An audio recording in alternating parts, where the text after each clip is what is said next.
mengenali diri sendiri setelah lulus langsung bekerja itu banyak pengangguran.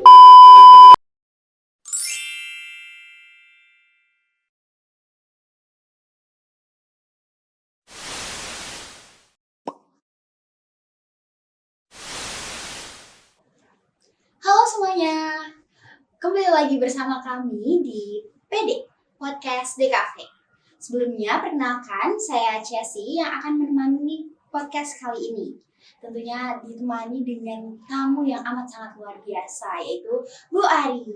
Boleh banget nih Bu untuk memperkenalkan diri terlebih dahulu. Perkenalkan, saya Ari Dwi Bajarini, saya guru BK di SMK Negeri 4 Semarang. Oke, gimana nih Bu kabarnya? Alhamdulillah baik. Alhamdulillah. Oke, saya berharap teman-teman semuanya tetap baik ya kabarnya, karena apalagi ini kan musim-musim penghujan ya Bu, tentunya harus tetap menjaga kesehatan ya.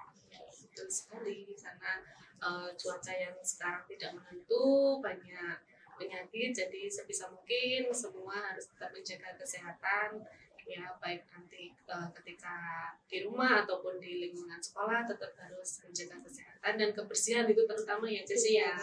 Betul. Oke, jadi hari ini kita akan membahas topik yang amat sangat penting guys.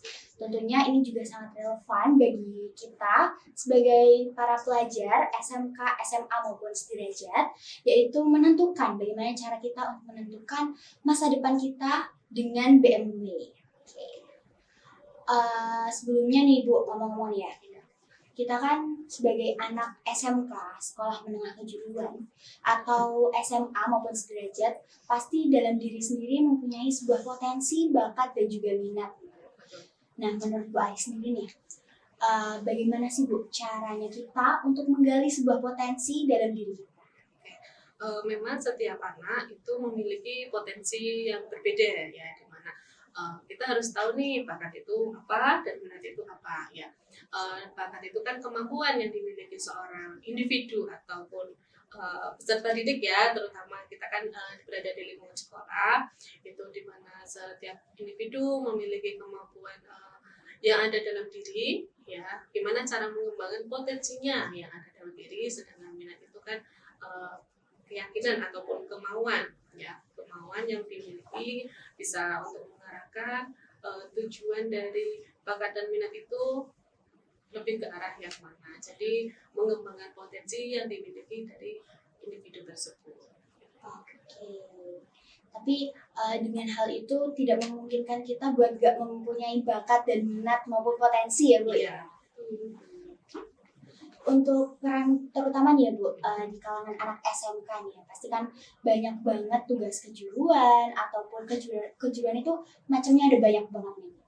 Untuk pembelajaran di kejuruan ini yang sangat membantu menemukan bakat dan minat itu apa sih Bu menurut Bu?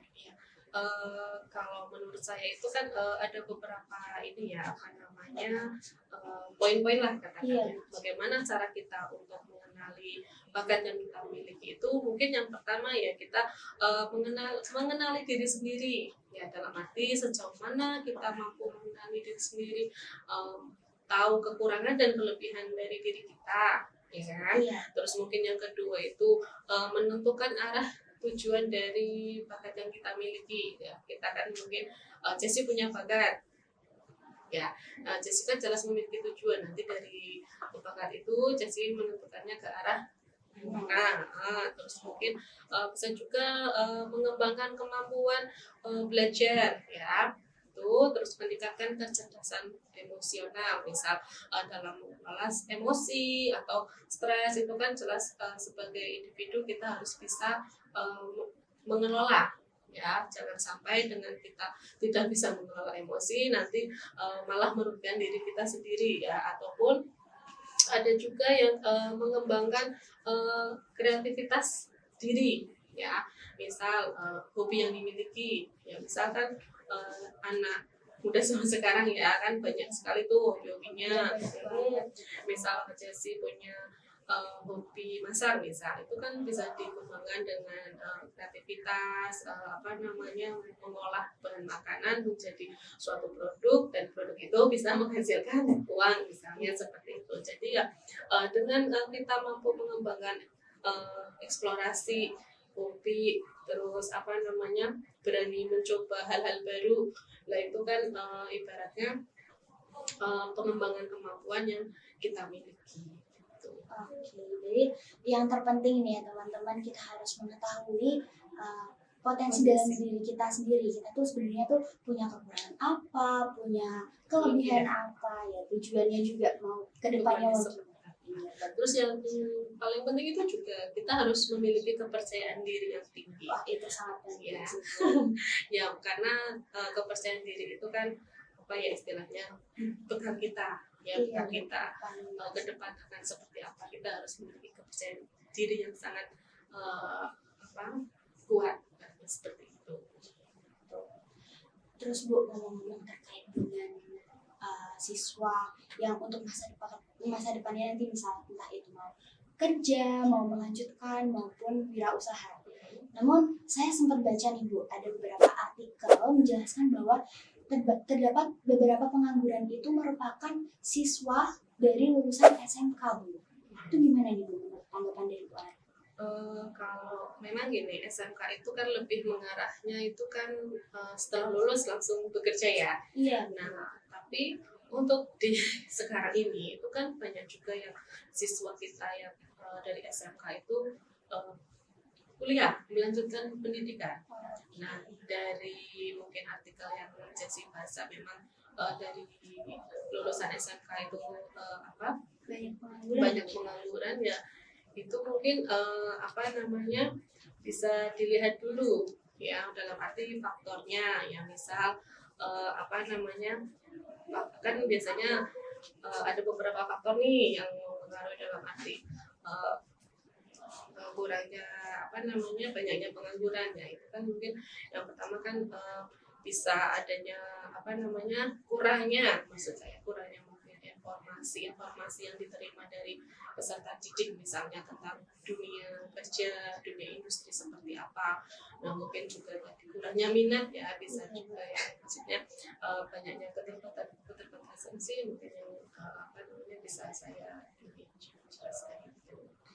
Oke, tapi tuh di dalam artikelnya itu ya Bu ya, yang waktu itu tuh terdapat ketidaksesuaian antara keterampilan dalam diri siswanya.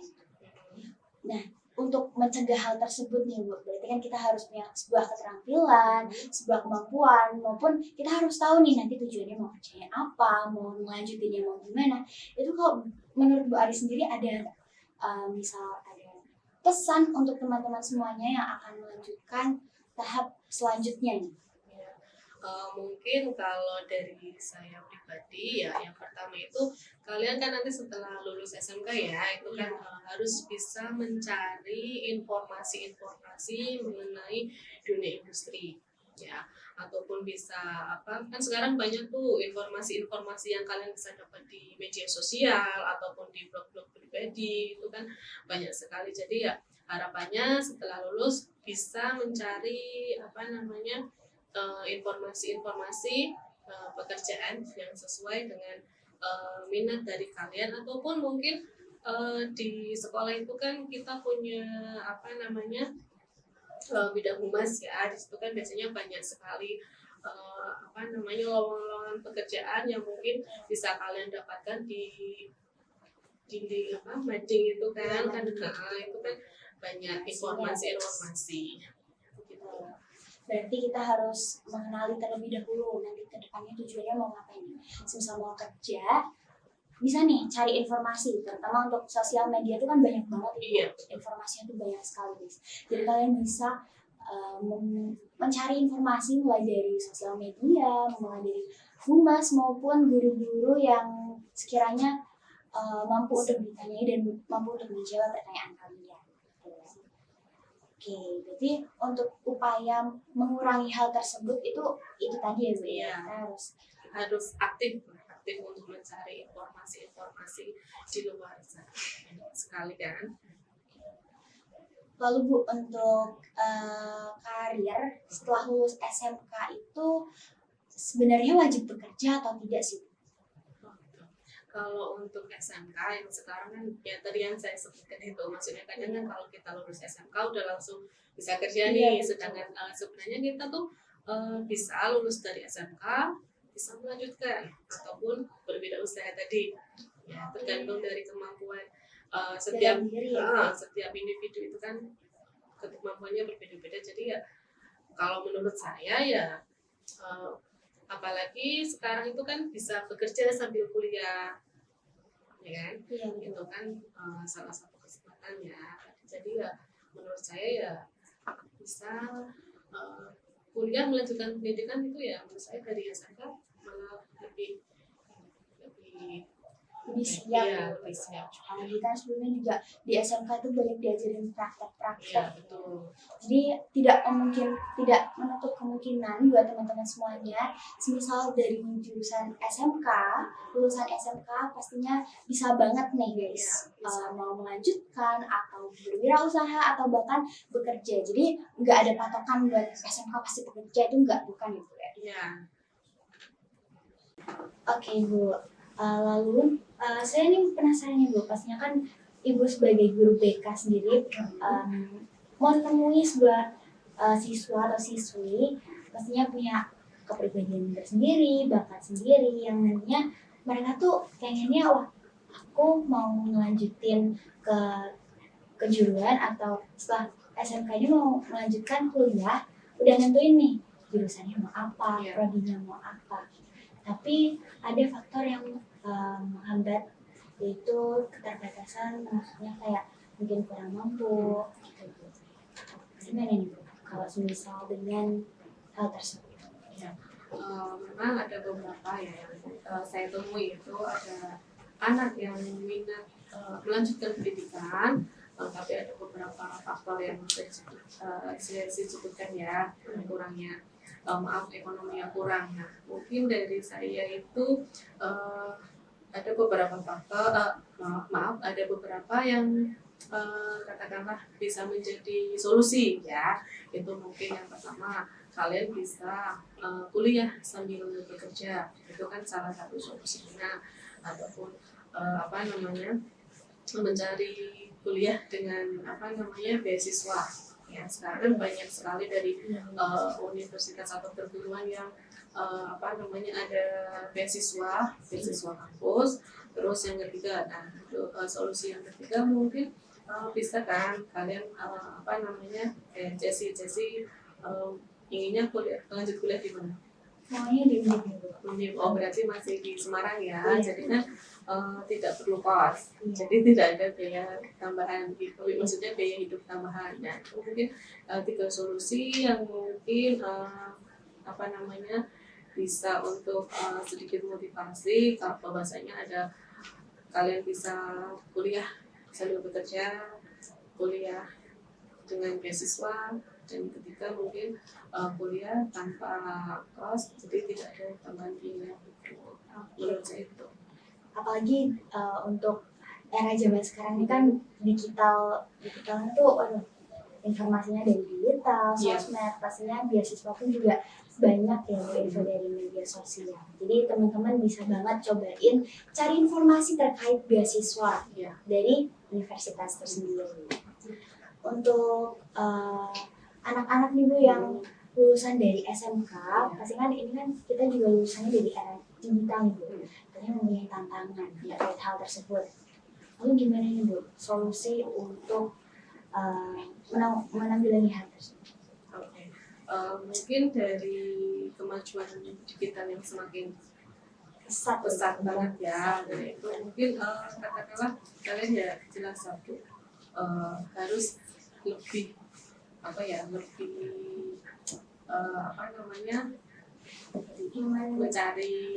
mencari informasi ya, jangan gaptek lah ibaratnya kan, jangan sampai gaptek di dunia teknologi, terus tahu tentang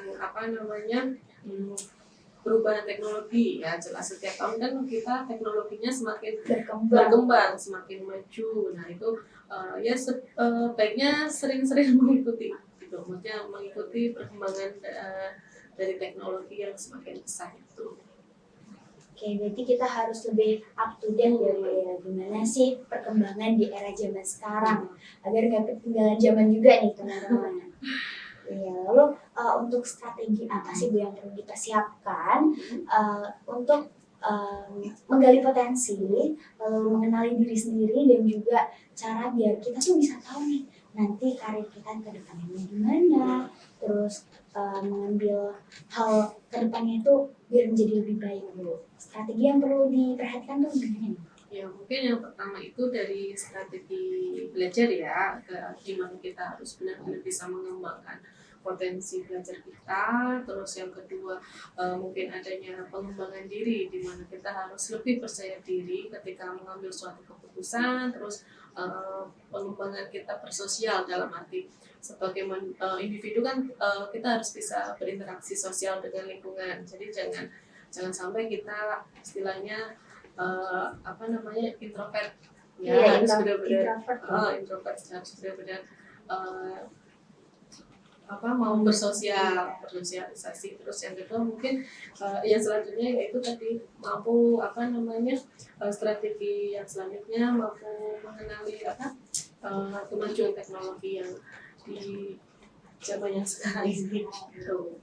Oke, berarti teman-teman ya, kita harus bisa mengenali diri kita sendiri terlebih dahulu nih Bu. Cara kita untuk potensinya.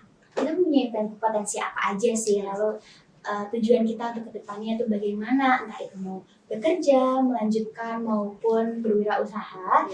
Lalu kita juga harus mengerti di era zaman sekarang itu yang paling tren apa sih, tapi gak cuma yang tren juga sih Bu ya, biar kita tuh nggak juga ketinggalan zaman gitu guys, istilahnya gitu ya.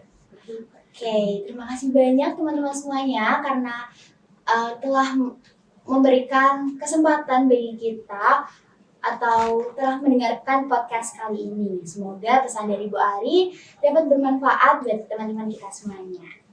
Oke, jika teman-teman semua yang ada di rumah memiliki pertanyaan, boleh banget nih komen di bawah. Lalu jangan lupa untuk subscribe channel kita. Dan dimohon untuk like ya. Sebelumnya saya punya pantun nih Bu. Mohon dikasih cakep atau cantiknya buat teman-teman semuanya, boleh banget nih. Oke. Bunga mawar di tepi taman, indah mekar di bawah sinar. Semoga sukses jadi pegangan, jemput masa depan dengan semangat yang besar. Oke, terima kasih semuanya, sampai jumpa.